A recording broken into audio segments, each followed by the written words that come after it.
All right, Facebook, it's Monday, and welcome to Startup Business Q&A, and that's episode 47 we've got on today. So thanks so much for joining. I pinged out the old question at the weekend, who has a question for me, and loads of you came through, so thanks so much for it. I want to get started straight away, but announcement first. For May, I am offering free calls with me. Normally I charge almost $300 for this, for the hour. If you want to have a free call with me, you need to go to go.rmmentoring.com and you can schedule it. I've put out some more slots today. That's going to be across the rest of the month, so you can basically get out there and you can book a free session if you want to have a chat with me about your business. I've just got a message here from Facebook saying this is my 100th Facebook Live, which is quite nice. It's kind of weird that it means I've not done that many, because I've almost done a year of Facebook Live Q&As. So I need to obviously up the tempo somewhat, but there we go. Anyway, thanks so much for joining in, everyone who has. Reed Cox, thanks so much for joining. Everyone else who's jumping on board right now. And let's get started with the questions. If you have a question about business, about startups, about your business, put it in the comments here and we'll try and answer that here on the stream directly. But let's start with Abbas Harari. I apologize if I said your name wrong. And he asked, Richard, how do you make an investor invest in your startup idea? What are the main points I should focus on during my speech? Essential question. Almost every week this one gets answered, or something like this. To make an investor invest in your startup idea, job number one is to get into their head, not yours. The problem most people have with any pitch, and this is just a sales pitch, that's all it really is. Morning, Eric. Thanks so much for chiming in there. And the problem is that most people focus on what they want. And the problem is that you shouldn't be doing that at all. You should be focusing on what the investor would want. So you've got to answer this very important question, which is, what's in it for me, on the part of the investor. So answer simply how he's going to get his return on investment, or her return on investment. The mistake at the start is to talk and talk and talk about how great you are, and talk and talk and talk about how your business is amazing and your idea is wonderful. You need to focus very much on what they're going to be getting in return. More often than not, I mean, when I've invested, and it's the case for most people, it's a case of giving capital or some kind of funds in return for some good terms on the part of the investor. It may be something else, but usually it's a case of saying, if I give you money, what am I getting back, and when, and how much? And so you need to be giving clarity on that. There's a couple of other things as well. Okay, so firstly, you need to make sure you're clear on return on investment, but you've also got to understand that the person who's going to potentially invest in your business, they are going to be someone who's looking at the downside as well. Whenever I've invested in a company, I'm not just looking at what can I get, because that's being overly optimistic and not thinking about if something goes wrong. So you need to show that you've done the thinking. What would happen if something goes wrong? What could go wrong with your business? You need to list those things and say, here's how I handle those eventualities as well. Because nothing says invest in me to an investor like you showing you know what you're going to be doing if something goes awry. Okay, so with that in mind, if someone's potentially going to be investing in your company, if you don't cover what would happen in the circumstances where things go wrong, then they're going to be thinking of it at least. Okay, I would be looking at a company and scrutinizing it. Is my money safe? Is something going to go wrong? And if it is, am I feeling confident that someone's going to look after it? And if that's not the case, no deal. I'm just not going to take a punt on someone who doesn't look at the downside as well. And I'm pretty sure I'm not alone in that. So you need to show that. Now, the thing you also need to demonstrate, there's two more things, but one of them is that you must show that you have the experience, awareness and knowledge to be able to handle what it is you're about to embark on doing. So if I'm going to ask someone to invest in my business, I would want to be able to demonstrate I've got this backdrop of ability behind me. It's so essential to get that right, because otherwise, they're not going to just take a punt on me sounding good. They're not going to take a punt on the fact that I sound like I've got a lot of belief. I invested once in a company at the very start when they hadn't begun, but it's only because I knew that the person who was launching the business had 17 years of experience in that space. So I felt confident that they know what they were doing. Now, you need to show that if you don't have the experience, or there's a knowledge gap in a particular area, that you've gone out and you've recruited the people who can help there. Maybe your marketing's weak. I've got this guy who looks after my marketing. Maybe you've got your sales needs improving and you don't really do that so well. I've got a team of guys who look after sales, and this guy who heads it, he's world class. You know, whatever it is, you need to show that you've filled the gaps. Confidence needs to be in the fact that it's not just your product is great, but the whole running of the business is going to be robust as well. So there are a few things there. You need to make sure you answer the question, where's my return on investment? How am I going to get my money back? You need to answer the question, what does the downside look like and how would I handle it? So if something goes wrong, what those things may be, have you covered all the eventualities and how would you look after that? So that you basically can say, look, you don't need to worry because if this happens, I've got this. If this happens, I've got that.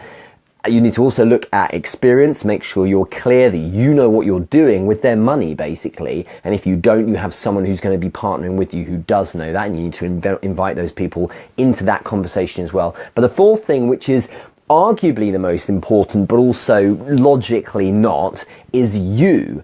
If you're not coming across as someone who has conviction in what you're doing, if you're not someone they generally connect with either, there's problems because they're not going to feel a bit of faith in you either. And look, the person I mentioned a moment ago who was just starting a business, so I was literally in at the word go.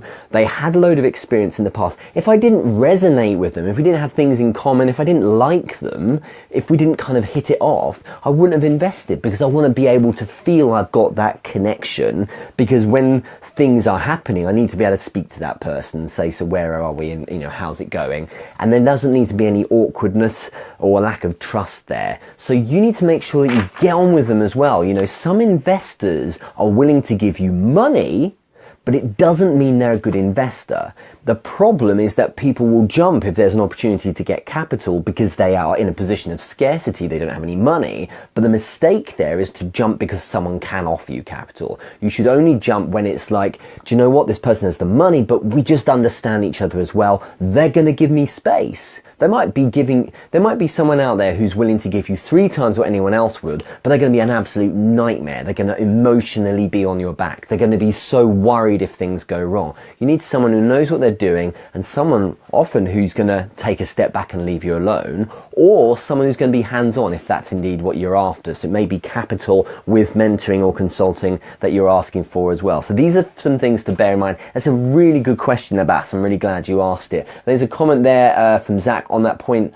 If things go wrong, how important is the reputational damage to an investor? Yeah, really good point. This is the thing. This is the kind of thing that people think about.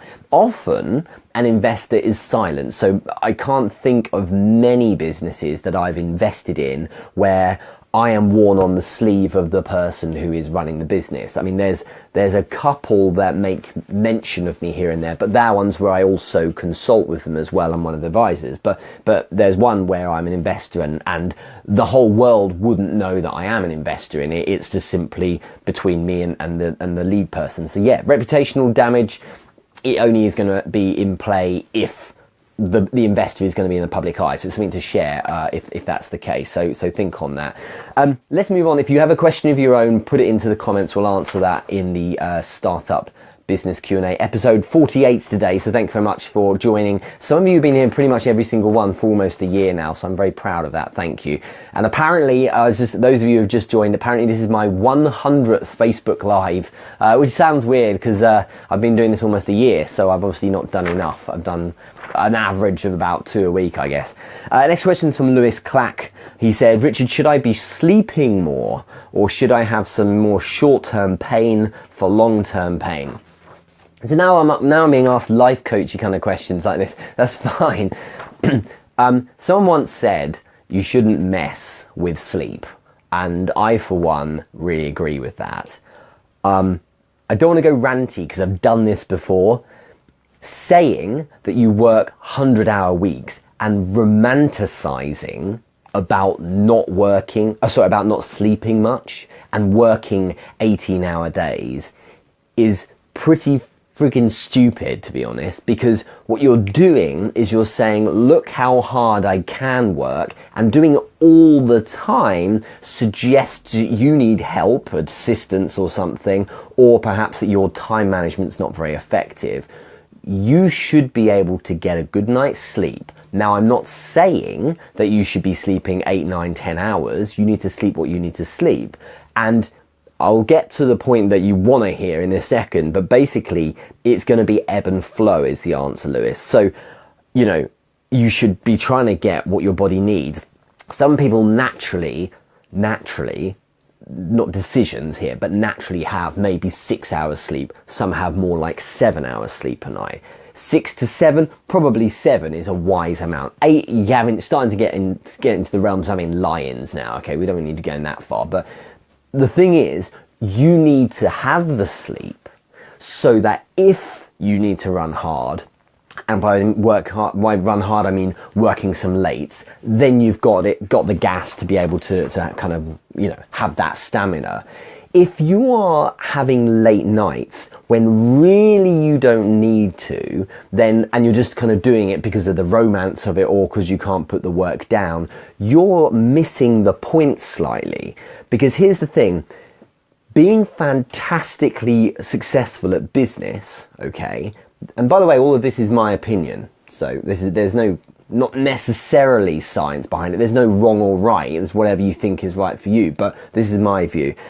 If you are fantastically successful at running your business, okay, but your body is falling apart, okay, and this is something I've been through many years ago, in my mind, you're not being successful. What's happening is you're being successful in one part or one facet of your world. You need to be thinking about the others as well. So that includes family, that includes diet, that includes exercise, and that includes sleeping as well. And as something I said this to someone the other day, you know, if you are a racing car driver and you have a high performance vehicle and you are riding at 200 miles an hour all of the time, the thing is, what you have to do is manage that car when it's in its optimum condition, but also you have to manage it through wear and tear, because as the laps go on, what's going to happen is your tyres will start going bald, your petrol will be running out, maybe the aerodynamics go off because something falls off the car or something. So you have to still manage that, and you have to know yourself so that you know what hours you're good, and you put the right work into those hours. So in the middle of the day when you're at your best, you give your best for certain projects.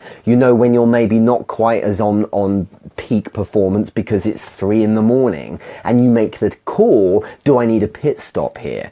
And being successful includes managing your body as well, okay? And I mean, there's so many thousands of quotes you could say about not being the richest guy in the graveyard and all that kind of stuff. You know, you've got to look after your body as well. So should I be sleeping more? Well, I don't know how much you're sleeping right now, Lewis. If you're sleeping 8, 9 hours a day, you probably don't need it as much, and there's a whole world out there you could be enjoying. I think if you have, and as I know with Lewis, he's started a new business recently, he's got a team he's building.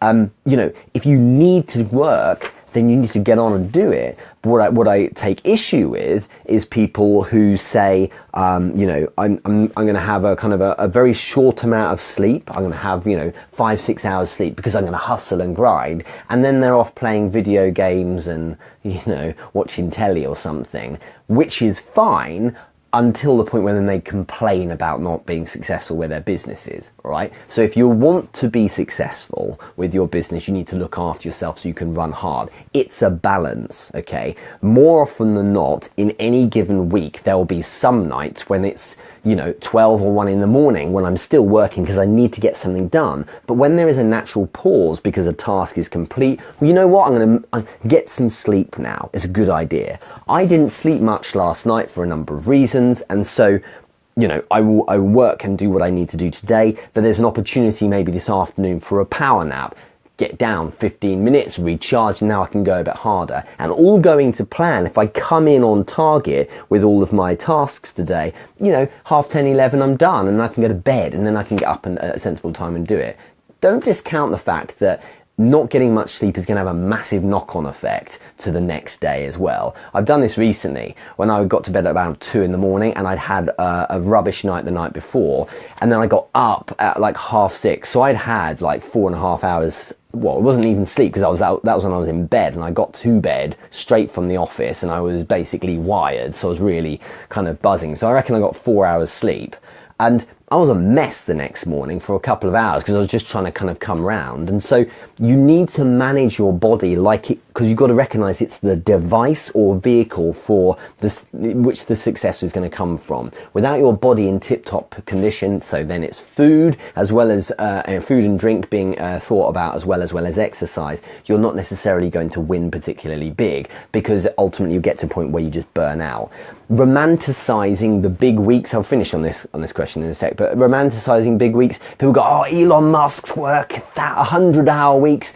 No, for those who actually have read the biographies, you know, he on occasion in the past, not now in his 40s, but in the past when he was in his 20s and he was hustling to get lines of programming code in place, there was a time where he had worked a 100-hour week and done it on more than one occasion. He wasn't like Elon Musk is a 100-hour week guy. No, because he would be dead. It's stupid. So those who talk about working 22-hour days all the time are full of shit, and we all know they are. So don't get caught up in the romance of it. Be intelligent. You are being more grown up and more successful if you work your nuts off and you put in a good shift. That might be that you work a 15, 16, 17-hour day, but it means that you're also intelligent enough to sleep when you should, eat when you should, and look after everything else as well.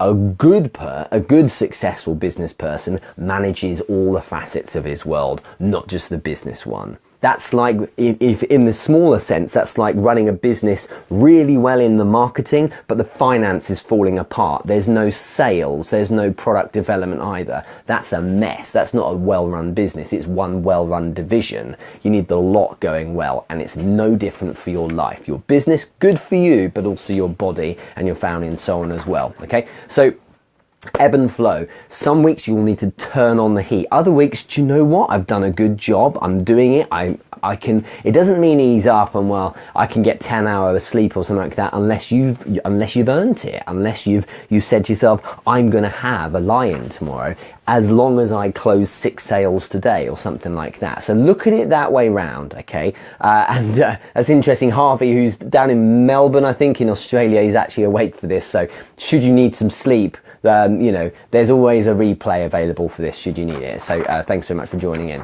So I hope that answers your question. It's not so much of a rant, Lewis, but it's important that you recognize that the romance behind sleeping all the time, working all the time and not sleeping is a little bit stupid. It may sound cool, it may be trending, and the grind and hustle thing all is good, but it doesn't work every single day of the week. Okay, so you do it with, you focus on being successful in your business, and that includes being successful in your sleep as well. It's not been a successful day if I've not taken into consideration my body and what I need to do with that as well. So hopefully that makes sense. Let's get on. Next question. If you have another question, by the way, you stick it in the comments, no problem at all.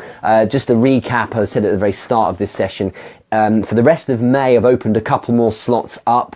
I reckon I've done probably 30 strategy sessions this month. It's been great fun. If you want a free call with me, then you can go to go.rmmentoring.com and schedule that. So put a few more time slots out. Only for May, they are free. It's about an hour, so we can talk about your business, any ideas you've got. I'm just looking, I've got 2 this afternoon and I've got 3 tomorrow. And I've put a few more slots in at the back end of the week as well. So jump in if you want to.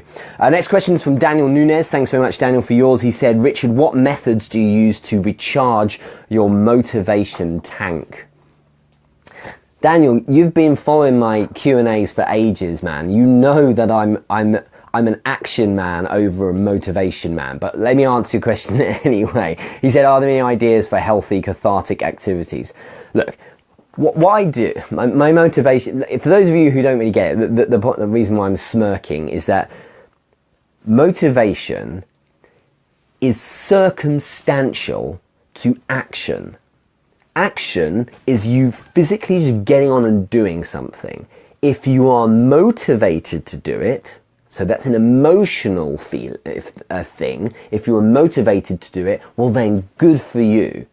If you're not feeling motivated to do that action, too bad, you do it anyway, okay? In the same way as if it's a hot day, I have to open the window. If I'm motivated to open the window emotionally or not, it doesn't matter. I need to open the window because it cools the room down. Likewise, if my business needs me to take an action, I need to take the action. Motivation doesn't come into it, because I'm doing it for the business. The business supersedes my emotional state, okay? Which is why my business, or one of them, requires Facebook Lives, according to me. I believe that, okay? So if it requires Facebook Lives, but I'm scared, I'm emotionally not motivated to do it because I fear doing it, too bad, Richard, because the business requires it, and when I'm working on my business, it supersedes how one person, even the business owner, feels, okay? Motivation and emotion have their place.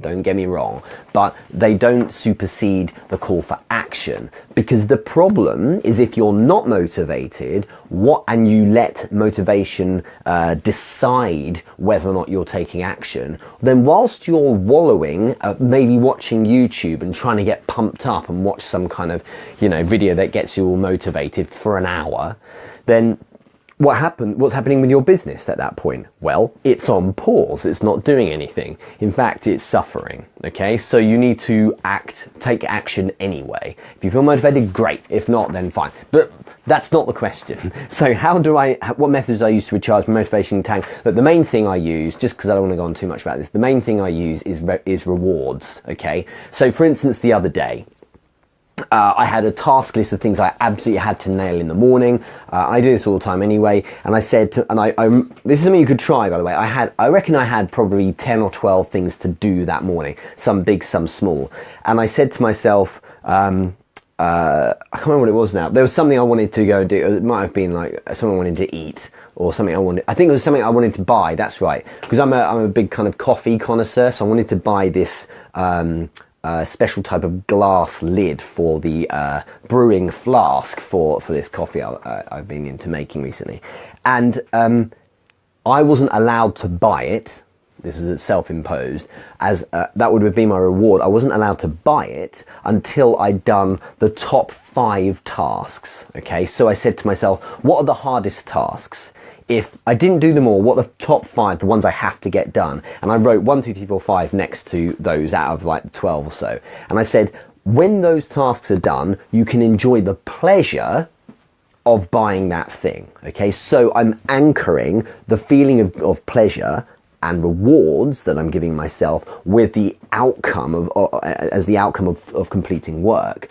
The mistake is doing things you like first to then motivate yourself to then go and do the work, because what you're not doing is associating the fun things with the work. You're doing fun things and getting them out of the way. So I'm quite the stoic in that respect. So focus on doing the work, not stuff I hate necessarily, but relatively speaking, I wanted to go and buy this stupid indulgence. I'm sure you probably think it's absurd, but I decided to do these 5 tasks, and I remember looking at them. I was on the board over here, and I remember looking at them and thinking, oh man, I've got to do all that. And one of them was like, I really don't want to do that. It was something about speaking to my accountant because I'm changing one of the businesses, changing the name of one of my businesses.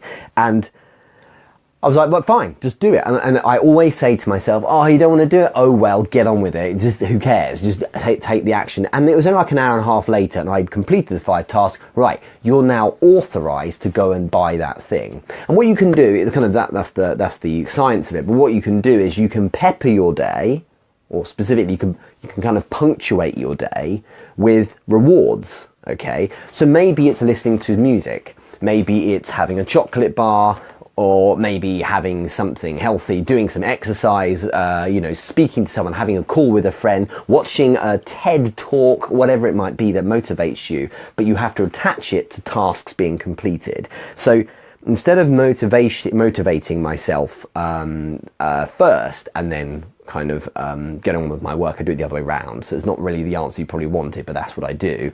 In addition, to recharge my motivation tank, and this is when emotion does come into play, I do in the morning think, while I'm making my coffee or something, I do think about why I'm doing this. This morning I walked my daughter to school, and as I was walking through the park, it's a stunning day. I mean, I know it's not hot compared with many other parts of the world, but it's 20 degrees in the morning. It was bloody lovely. So I was walking through the park and thinking, what a wonderful world. I used to be working in an office. I don't have to muck about with that kind of thing. I was dropping one of my daughters to school. Then I was going with my other kid to do a few errands and just hang out with her for an hour. And it was a case of, well, this is excellent, and this all is the thing that I'm all about, and if I'm not doing this, then what am I doing it all for? So to perpetuate it, I need to keep doing this business, and it's as simple as that. So you need to draw in the right moments, the outcomes that you're after. Look at what's around you as well and feel grateful for it, and then decide that if you want to perpetuate it, well, then you kind of go on with your work already. But often looking for motivation, I'll leave on this point, often looking for motivation is an example or a variety of procrastination. And I know people don't like hearing that, but I have so much respect for Gary Vaynerchuk, for instance. He's one of the most interesting, charismatic characters out there. But watching ad nauseum, non-stop episodes of the Daily V show to get motivated is actually massive procrastination. All you're doing is getting him more attention. Yeah, it's motivating, but at what point do you put the thing down and get on with your work? Watch one, or go earn one. It's like, you know what this is? This is the equivalent of having breaks too early in your morning. Go do some work first, then earn the break. And it's the same here. If you want to go watch something on YouTube that's going to motivate you, fine, watch one for 5 minutes, then get the hell on with your work. Stop looking around you for things that are going to motivate you and take some action. Because I tell you this, the thing that motivates me the most during my day is having action already been taken. So when I look behind me, so for instance now it's 1:30 in the afternoon, I look at the morning I've had, I'm so pumped and motivated because I've got this whole tidal wave of work done and tasks completed sitting behind me and pushing me forward. If I haven't done any work, then I'm going to feel sluggish by now, and I'll start thinking, oh man, I've got to get on with my day, I'm not going to get anything done. Then it's a case of, right, what can I just putting out fires, what things can I do to make today absolutely not a write-off? It's no more motivating than when you've finished a task, you say, I've done one, and now on to the next one, I've done that again, another task, and another task, and another task. I'm on a roll, there's progress. I have momentum. That's the thing that really gets you motivated, because you feel like you're moving. And that's where you look up sometimes and it's like, it's 3 a.m, I haven't stopped. That's how you can work those long days sometimes, because you're so pumped, because action provides motivation. Action's key to most things. It solves most problems, I find. Let's move on. But good question, Daniel. Thanks so much. The next one, Manpreet Harido has said, how did you learn sales? I learned the flippant answers. I learned sales through selling, Manpreet. So there's no shortcuts here. You need to get in the trenches if you want to learn sales. You need to have a product and go sell something. Sell to people. If you don't have a product, you need to go and sell on someone else's behalf. It was about 15 plus years ago, professionally speaking, that I began a sales career by lifting the phone. There's actually an article coming out soon about this that I've been building. But basically, the idea was I started by calling people and selling them marketing online. This is at the turn of the century, so it's a really interesting time for the internet and portals where they can make money for them. I'm still here, I hope. Good. So the idea was that I was learning through trial and error and through experience, and that's how I started learning. But to answer the question in more detail, as well as having the experience and also importantly selling different types of things as well, so I did different jobs. I hadn't been in the same job for 15 years. I went around and sold my own businesses, but as well I went to other companies too. The other thing is that I invested in sales courses. So very early on, I'm talking about a few months in, and I was, I just turned in my early 20s. I was, I bought a book, which the first book, God knows where it is, it's out there somewhere. It was a book called Why People Don't Buy Things.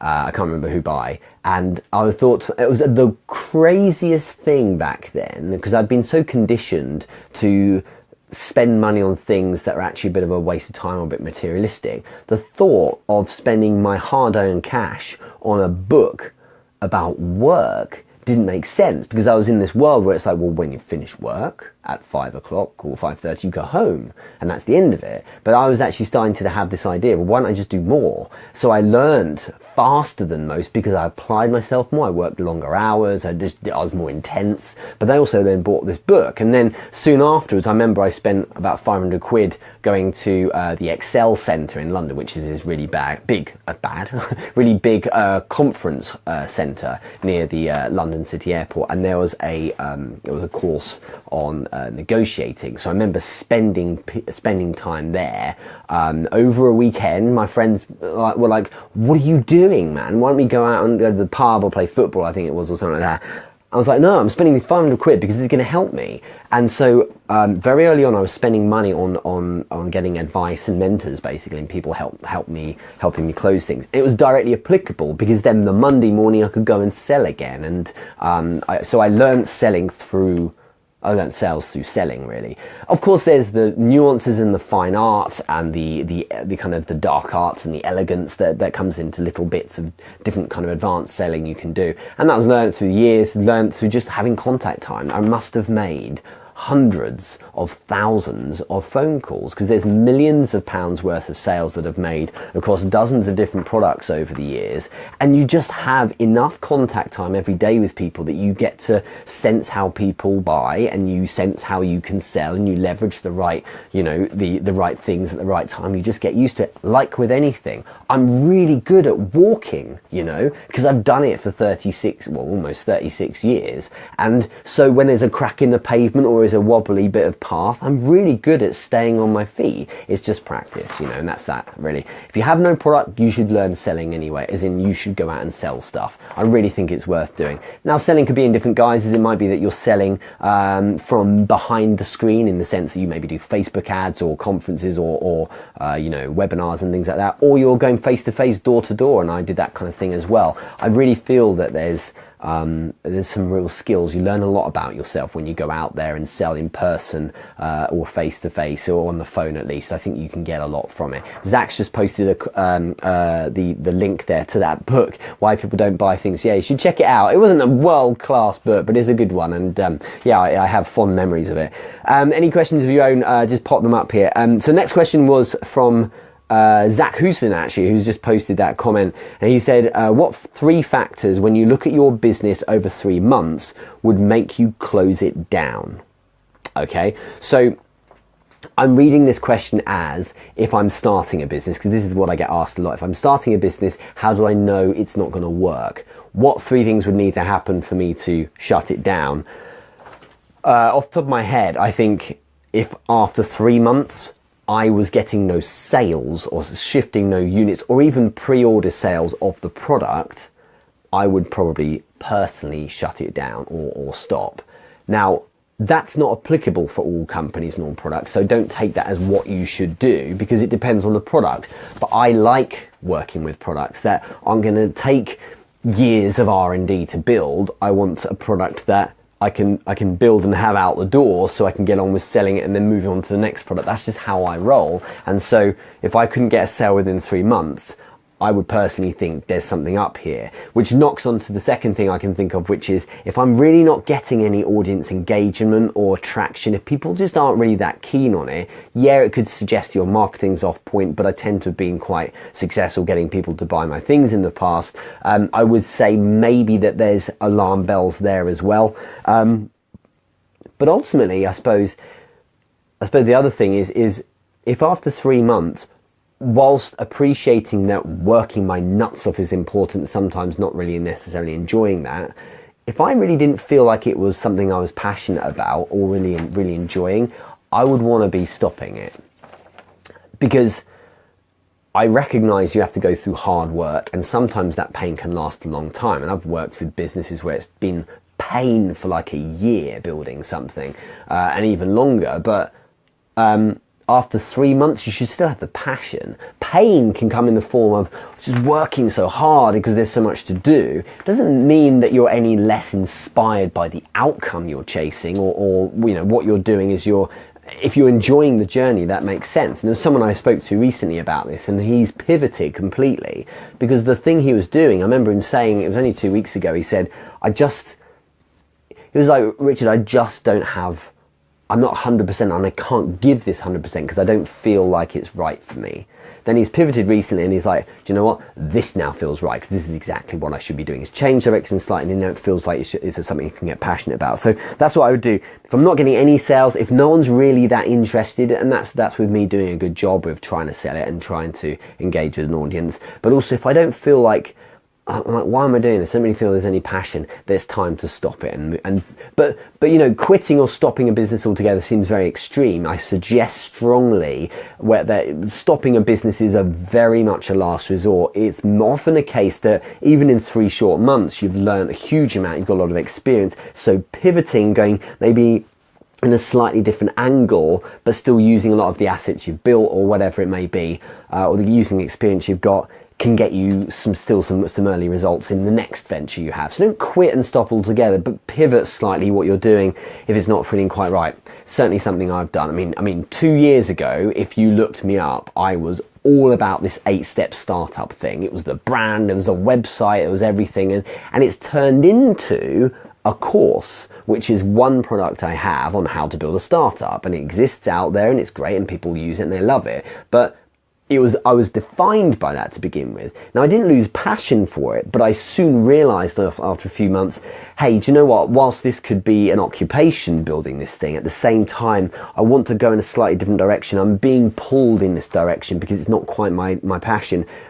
I'm still loving this, but let's make it part of my world rather than my whole world. Same goes for Taekwondo. You know, I run 2 Taekwondo schools. I'm teaching this evening. It's one facet of what I do. It's not my entire world. It didn't take me 3 months to realize that, but after say 6 or 8 months, I was like, I'm really enjoying this. This is a good thing I'm doing. But rather than quitting it because I didn't want to do it for all of my week, it was a case of saying, this is a great little income earner. This is also something that's really good fun. It gets me out of the house, it makes me social, and I'm improving people's lives by teaching them a martial art. Let's have this as something that sits up there as its own little world, and I run that for a couple of sessions a week. And so I evolved it through pivoting as opposed to shutting it down and completely fixating on something completely different. So think about how you do that.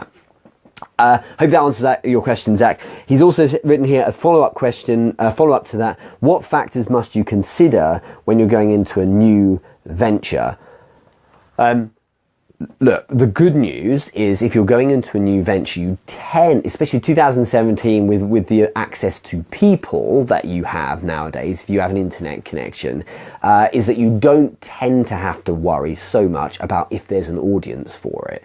Because there tends to be a niche for everything. People out there like the weirdest, most off-the-wall, left-field things, and if you can find them, you'll be fine, really. What I do think is, like I just mentioned, if when you're considering going to a new venture, if you're doing it for reasons other than money, you're possibly in the right direction.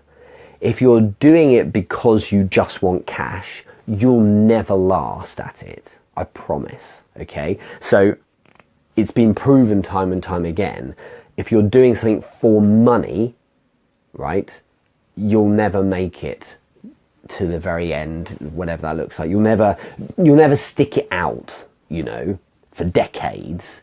And the irony is that the people who are selling things to try, and their goal, their objective is, I want to be a millionaire, I'm just doing it for the money. They're trying to shift these joke products that tend to not be their own whatever, I don't want to rant too much, but you know what I mean. People who just see shifting things to make money, and their focus is on, I'm going to be a millionaire, that's my MO, that's the thing, that's what I'm focused on. I will go through pain, I won't sleep, I will work my nuts off, I won't eat, I will not blink until I become a millionaire. I'll work on becoming a millionaire. What happens is, maybe less than 1% may make it there, but they tend to not go much further. And the irony, and I think this is so laughable, because that set of people tend to idolize the super successful. They idolize Elon Musk, they idolize Warren Buffett, Jeff Bezos, Richard Branson. I could go all night, all the billionaires, all the multimillionaires. Not one single one of those people ever ran their business to make money.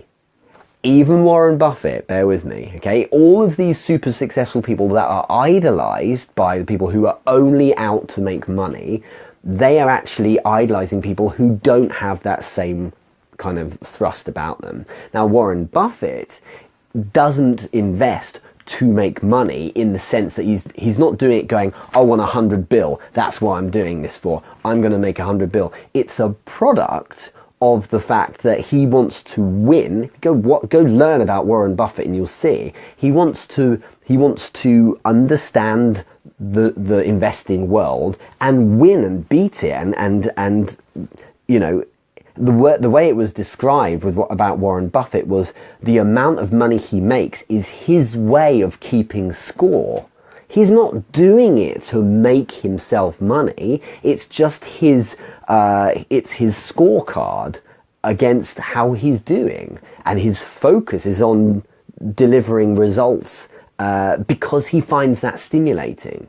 You know, Elon Musk is Jeff Bezos jumped, was it at 26 billion last year in his net worth. He's worth something like 50 of billion now. Jeff Bezos, who runs Amazon and Blue Origin, and the last thing he's doing for his money, he came from I think he was a corporate banker or something like that before he started Amazon. It was in that direction. So he wasn't doing it for money in the slightest. He's doing it because he wants to achieve this thing. Elon Musk is running Tesla and Solar City. He's running SpaceX because he's got these great dreams and mission. He's not doing it because I want to try and make money. I'm going to make money. That's the main thing I'm doing. And so it's hilarious that people idolize them who are trying to just make cash. So that's a long answer, Zach, for factors you must consider when going to a new venture. You don't need factors, you need one factor. The main one is, I'm not trying to be too flippant, but the main one is, can I get behind this? Can I get conviction? Am I passionate about this? And if I am, then it will probably end up working because I'm not going to give up on it. And I know that what I'm doing is the right thing.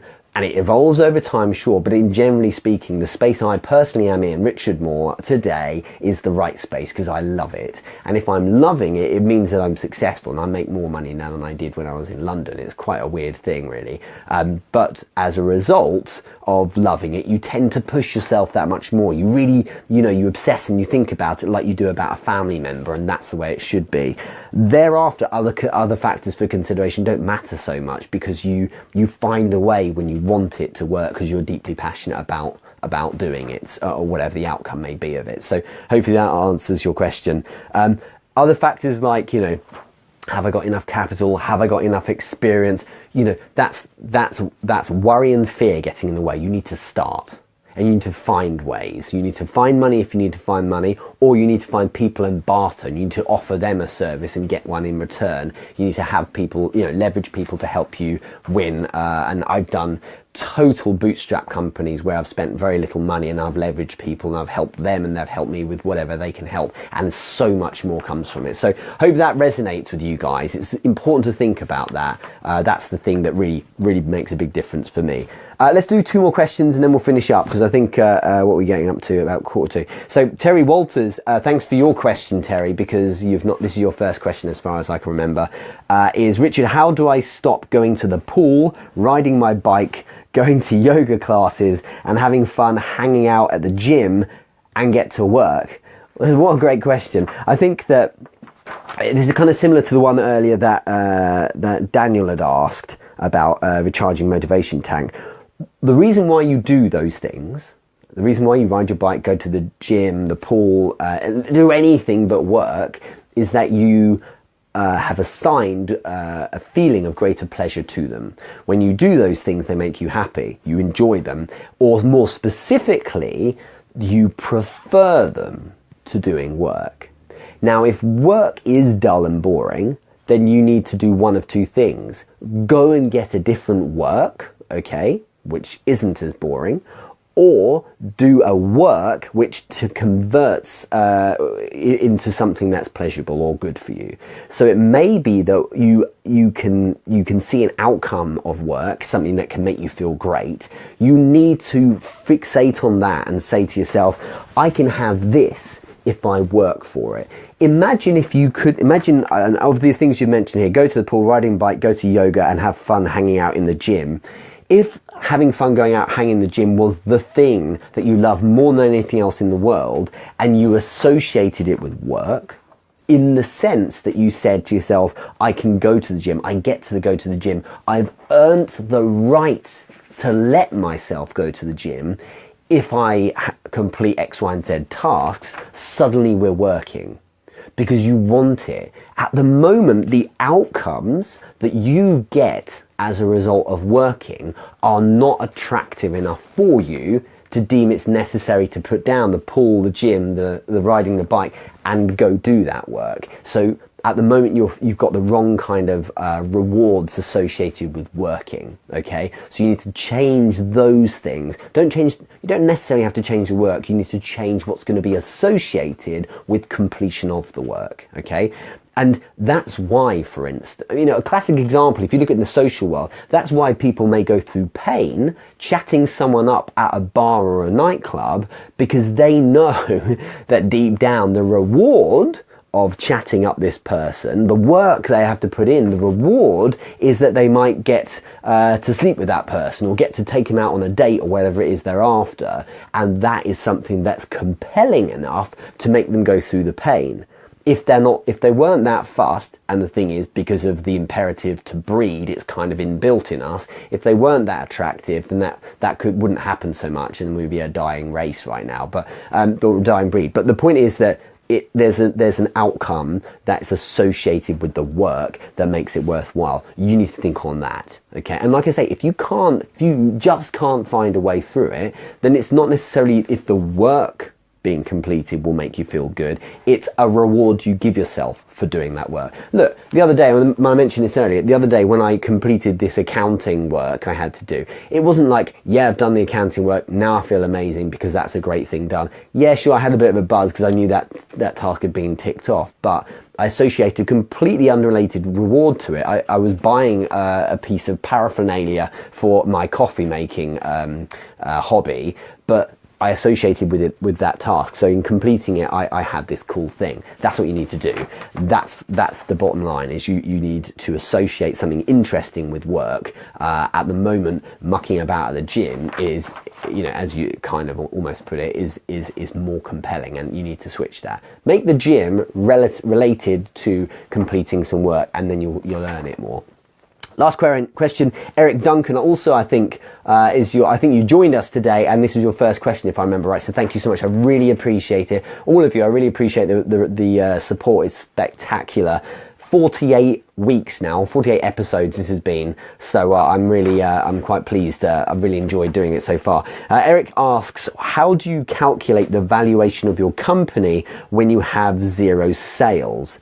This is quite a hard one, because the thing is, valuation is in the eye of the beholder. Here in the UK, for instance, one of my clients is a publicly listed company. They're on the London Stock Exchange, and their revenue was 100 million quid last year, but their market capitalisation, to what the market thinks they're worth, is something like 5 or 6 times that.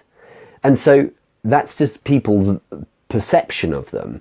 Under the bonnet, the world might not see it, how terribly poorly run it might be. It's not, but it could be. And as a result, it could be worth less than it's actually generated in sales. But the point is that it's a perception. So that's kind of the broad, kind of touchy-feely answer, if you like. But to actually calculate the valuation, I'm sure because I'm not an accountant. I'm sure there's some algorithms and things you could throw at this and try and come up with some kind of number.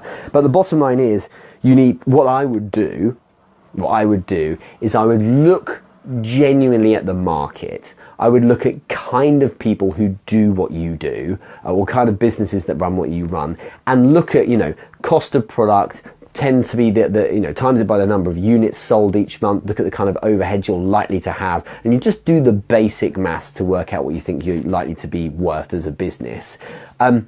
What I like to do, but this is me, I like to push myself from a point of being as a bit of an underdog. I often take a number like that and I divide it by 10 to be super like outrageously conservative. So if, for instance, I was to say to myself, I want to generate this many sales this month, and I think this is how much work I need to do it. It's the 10x rule, in fact, that is similar to that Grant Cardone has a book about, where you say, I need to do 10 times that to get this result. On the flip side, you say, if my business is worth this much, let's work on the basis it's actually worth 10% of that, and then build from there. Because if you're happy with that 10% valuation, then actually you'll be feeling really great about things.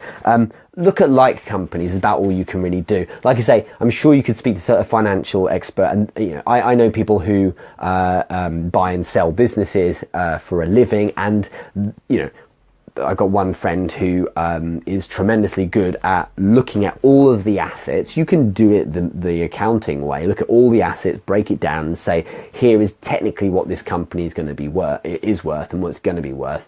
But you can't possibly know, because if you make a company that looks identical to the next company out there that's been established for 3 years, it doesn't mean that it's going to take the same trajectory, because it's down to you as well. So valuation is often based on things that are tangible, but how the hell do you put into any kind of metrics how passionate or up for it the business leader is? So I think the answer is that it's quite a difficult thing to work out, but apart from looking at some basic math based on what the other companies in the market are doing, and analysing that, really.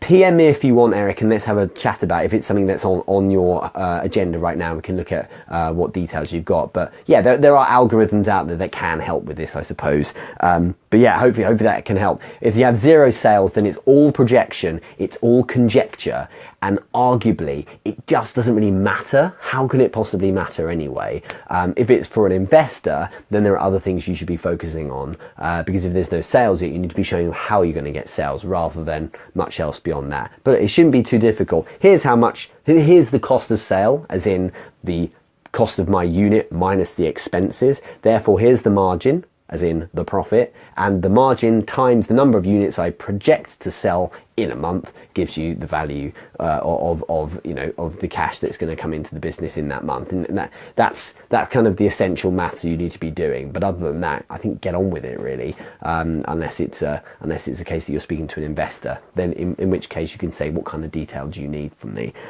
We'll leave it at that. Thank you so much for the questions. It's been great to speak to you all. Thanks so much for all the comments as well. If you enjoyed this, please like it. If you're watching right now, you need to like it to make sure that I got that this is something you've enjoyed. And thank you again for everyone who's stayed on this far. 48 episodes is wicked. I'm really enjoying it. Have a massive Monday. Enjoy the week ahead. And remember, if you want to get that free call with me, the consulting call, in May, I'm offering it for free. It's normally $297 for an hour. You can go to go.rmmentoring.com and we'll have a chat about your business. No obligation. You have an hour with me for free. So jump in. There's some new slots going out, and I'll catch up with you really soon. Have a great day. I'll see you later. Bye-bye.